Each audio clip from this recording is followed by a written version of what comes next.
It's early in the morning here in the picturesque village of Lerryn, Cornwall, and I'm on the lookout for mole, ratty, badger and Mr. Toad. So let's go on an adventure down the riverbank and into the wild wood.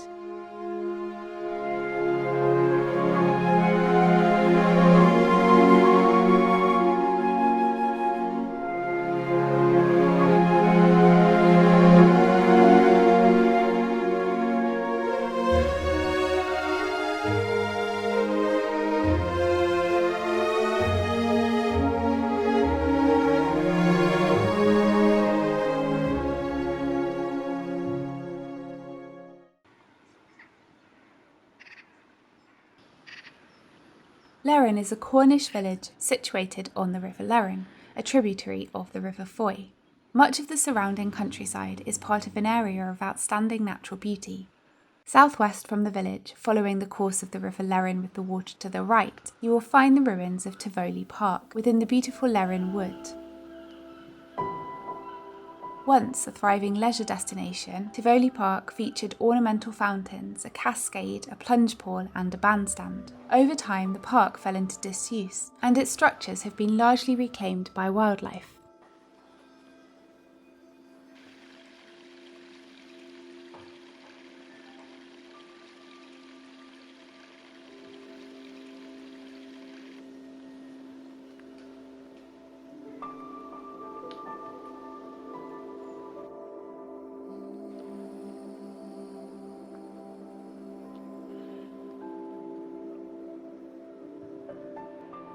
A bridge crosses the river to the eastern edge of the village, but the more interesting option is to cross the river using the famous stepping stones that are accessible as the tide goes out. Here you can walk to Ethy Woods, partially managed by the National Trust and partly by the Forestry Commission. Ethy Wood itself is rich in biodiversity with a variety of wildlife and plant species to discover. The woodland area extends to the confluence of the River Lerryn and the River Foy. I've seen this section of woodland referred to as the Great Wood, but this isn't marked on Google Maps or other maps I've seen of the area.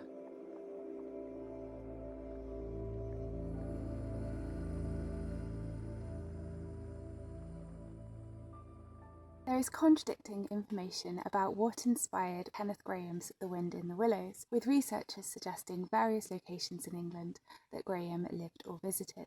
Some say that boating on the River Thames and exploring the surrounding woods and fields became some of his favourite pastimes and inspired his future creativity as a writer. Others suggest that Cornwall, specifically the village of Lerryn that I'm visiting today, was the inspiration behind the much-loved The Wind in the Willows. In 2018, a property for sale in Lerryn was promoted as your very own Toad Hall, riverside home in the village that inspired Kenneth Grahame to write The Wind in the Willows. In a book entitled Space and Place in Children's Literature 1789 to the Present, the authors write, "The Wild Wood is probably Quarry Woods on the Thames or possibly the Great Wood at the confluence of the River Foy and the River Lerryn upstream from Foy."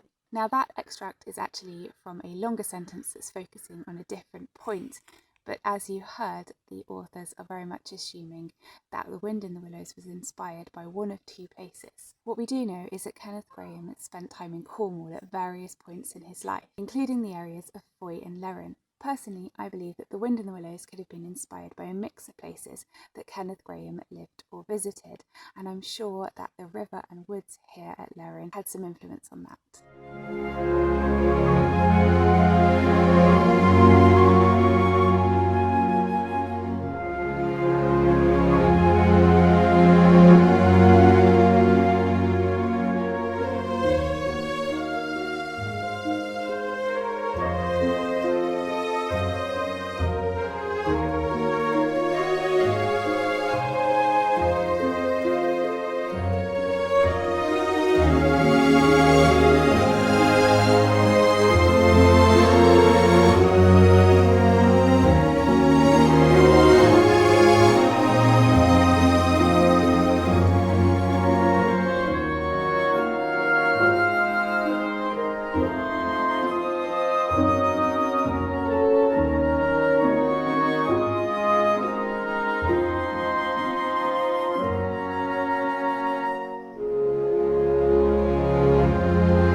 It's easy to see how many a peaceful hour spent on the riverbank or in the nearby woods could inspire a creative writer. I hope you enjoyed joining me in this mini glimpse into the world of Kenneth Grahame and what might have inspired his writing of The Wind in the Willows.